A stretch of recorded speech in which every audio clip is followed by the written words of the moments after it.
Hey everybody, this is Perch. I'm still following up on a video I've followed up on before, but there's nuance to the topic. So I want to say just on the offset, I'm never too arrogant to say that I communicate perfectly all the time and that everything is absolutely crystal clear. It comes out of my mouth. There's almost always ways to improve. And when you're thinking about something deeply, and then you go off and you try to talk about it, sometimes that doesn't translate through properly. So I will say, I still believe my point was fairly clear in this topic, but I, could I have communicated it better? Clearly, from the response, I could have. Clearly, I know this. What is this? Showing weakness. Every now and then, I listen to. I don't listen to a lot of other videos and streams. There's no time. It's not a arrogance thing. It's just there's no time.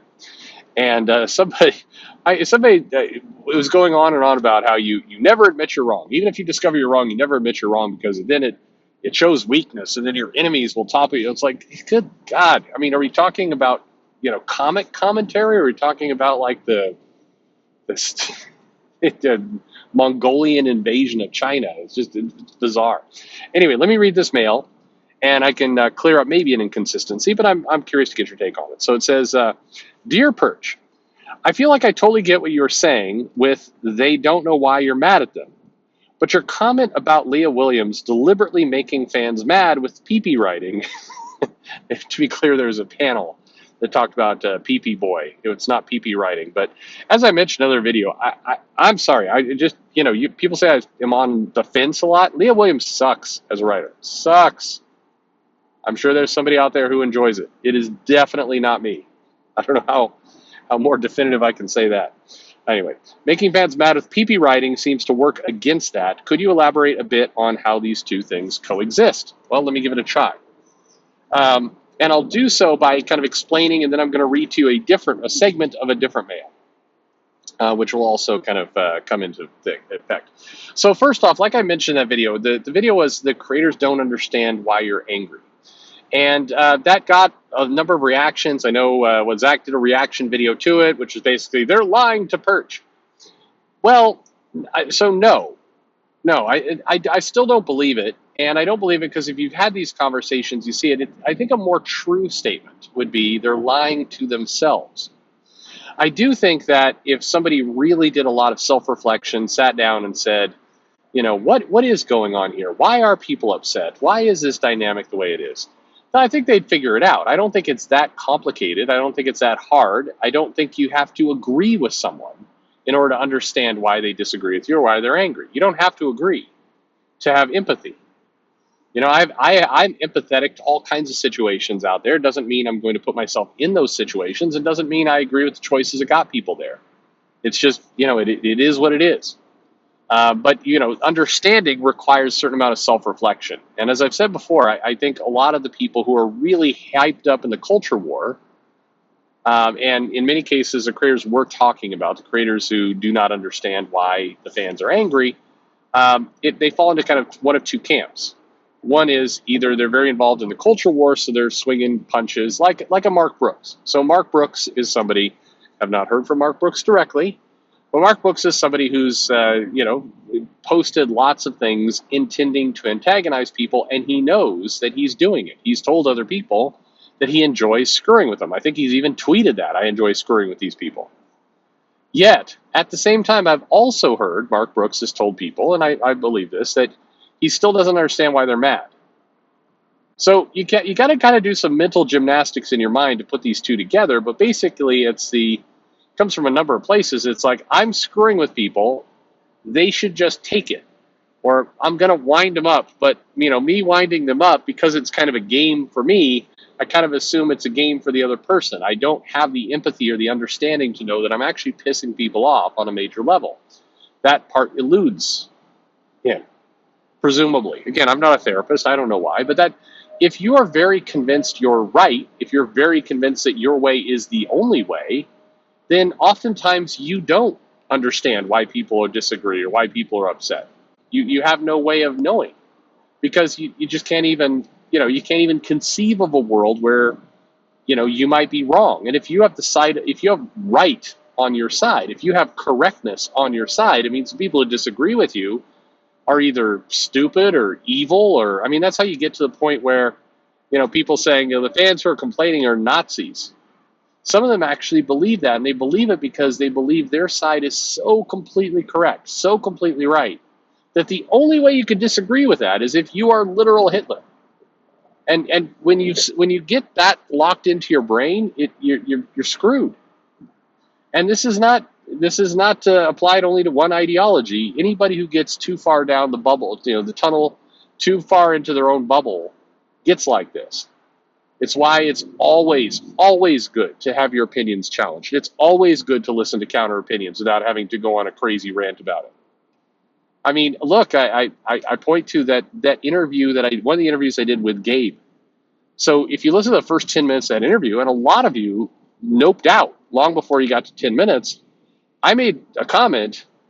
It was a comment. It wasn't really a comment you could disagree with. It was just a kind of a boring statement, And Gabe was so convinced that he was going to come in and have a fight that he just started fighting.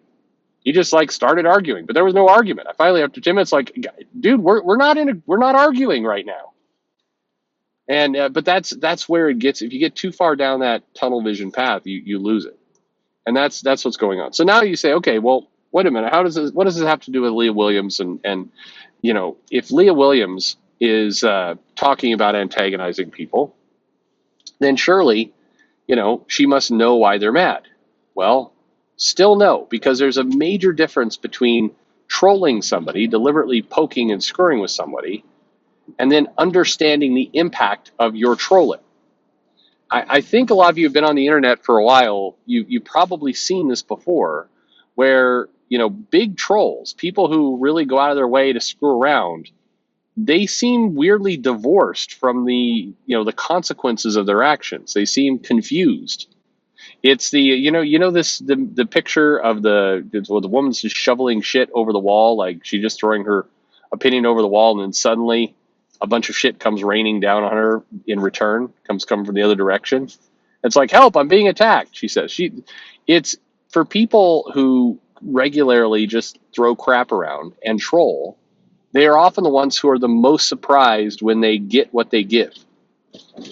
It's that fuck around and find out statement. It is weird. It is, and if you're a parent, please teach your kids better. It's a thing. It is bizarre. That cartoon rings true for a reason. So let me read you this real quick, and this is just an excerpt of a DM. And it said, and here we go. It's like, hey, I'm gonna edit this kind of in real time as I read it. It goes, hey, just thought you would know. By the way, on the X Slack, there was a whole dynamic of a couple of the writers responding to Leah Williams figuring out the best way to screw with the customers who are upset with her writing. They went around and around on the best jokes that they could make that would really rile people up to see if they could get these fans clutching their pearls and going to their fainting couch in an attempt to say how offended they are by these jokes. The pee-pee joke went through several iterations to get to where it got. And there was a lot of laughter and humor and questions about whether it would be able to get past Jordan. But this is ultimately where it landed. I had to edit pieces of that, and I apologize. But regardless. So this is somebody who, is in the X Slack watching this stuff go down. And it gives you a little bit of insight into just how some of these jokes play out. And we've seen that kind of camaraderie. If you've seen interviews about the X Slack is a tool, it's communications, it's like Teams or one of these other kind of collaboration pieces of software. It's got different channels where kind of like a message board, you can go in, you can post, and people's opinions can come out. And the X Slack was for the writers who are doing the books under Jordan White, the books that are part of this X group. And it became kind of a status symbol for a brief period of time. Like, I'm in the X Slack. It was special. And then people realized that you could, Slack is free. You could just, download Slack and use it. You don't actually have to pay for it. And then it became a little bit less special after that. But basically what's being communicated there is what we've already heard. There's been interviews with members of the X group talking about how, one person will throw out an idea and they'll kind of riff on it a little bit. And there's a lot of humor and jokes. And I remember Teenie Howard making a comment of she made some joke around Ten of Swords and then everybody was kind of contributing to the joke, and some version of that eventually made it into the comic. Well, that is that apparently happened here with the pee-pee joke. And I'd be willing to bet Juicy Dumper and some of the other stuff also probably came about with that. And the idea is that basically, there was a little bit of a let's see if some of these fans, let's see what's going to trigger some of these snowflakes is the idea. And it did. It did trigger snowflakes. It did trigger people. So, so what do you say to that? So here's obviously somebody who is trying to make the fans angry, is trying to make a segment of the customers angry. But like I mentioned before, there's a big difference between I'm going to try and make this person angry and then really realizing that you did accomplish that goal, really digesting the fact that, yeah, these people are angry at you. In a lot of cases, and with a lot of these battles out there, and this is maybe the tragedy of the last several years, you've seen a number of fans, number of customers, some of them show up in my comments, and I'm sympathetic or empathetic to them, and they're pissed at what's happened to comics. They're pissed at where things have gone. They're legitimately angry about it. And a lot of the people who created these fights, to them it's a pastime, it's a hobby, it's sport. It's just screwing with somebody.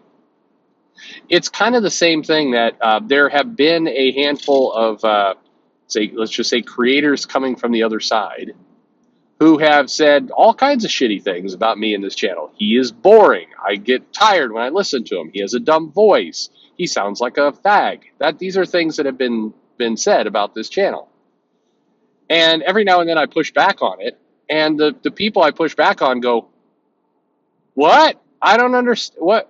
I was just joking. I don't. You're mad? Why are you mad? I don't understand why you're mad. I was just kidding. I was kidding, bro. Can't you take a joke?"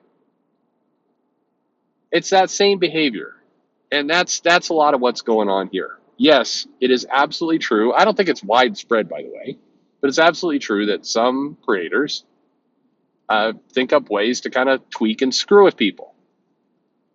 At the same time, even when they accomplish that goal, even when they do it, they still don't, they can't wrap their head around the fact that you actually would be upset by something they did. They just kind of want to mess with you. They don't even view you necessarily as human. When a Brooks may make some tweet about screw all these guys, or these people are literal Nazis, they're not even thinking there are people behind these screen names. They just view them as kind of faceless NPC bots. They're just screwing around. Which, for what it's worth, in my view, makes it worse. I think dehumanizing people is worse. And a lot of trolling and a lot of just screwing around and messing with people for laughs. There's an element of dehumanizing the person you're talking to wrapped up in that. And I don't know. I think that's worse. What's the expression I've used before? If somebody's ever mad at you for no reason, you give that person a reason. I think it's better to deal with people as humans. It's better to, put a face on things. I know a lot of you disagreed with that take, and probably still do. But I will tell you, the mentality of a lot of the people involved here is they don't get it. They don't get how their actions could possibly in any way lead to problems. And I think that's pretty obvious in, the kind of how the behavior gets done. Anyway, we'll see where it all goes. At some point, there may be a realization, and I think that's probably one of the keys to fixing everything is people realize that it's not just fun and games. It's not just for laughs, bro. It's not just screwing around. It's not just silly hijinks. It actually is, you're toying with people. And maybe if you had a little bit more empathy to that, things would go better. You'd have a little bit more sympathy. Once upon a time in comics, there was this feeling like you'd get a bad run. Because as I've said before, and again, I think some of you definitely disagree, there have been bad runs in comics before. There have been, the Chuck Austin X-Men run is a good example. That was a bad run. But you didn't see a bunch of people losing their mind about how the comics were dead forever and it was all going to suck. And what you saw was a bunch of people just kind of waiting out the run.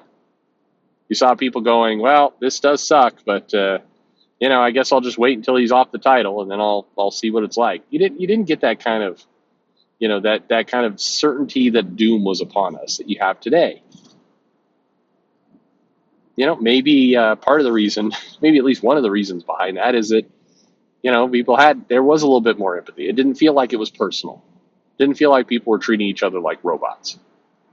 It could just be written off as a bad run. I hate this run of the X-Men. I'm going to pretend it doesn't exist, but I'm not going to go on a jihad against the comics because, no matter how bad I think this run is, I don't feel like everybody involved in it thinks of me as less than a human. I'm not sure we can say the same thing today. Anyway, thank you very much for the mail. It's my thoughts on it. Did I communicate it well again? Probably not, but there you go. Thanks for listening.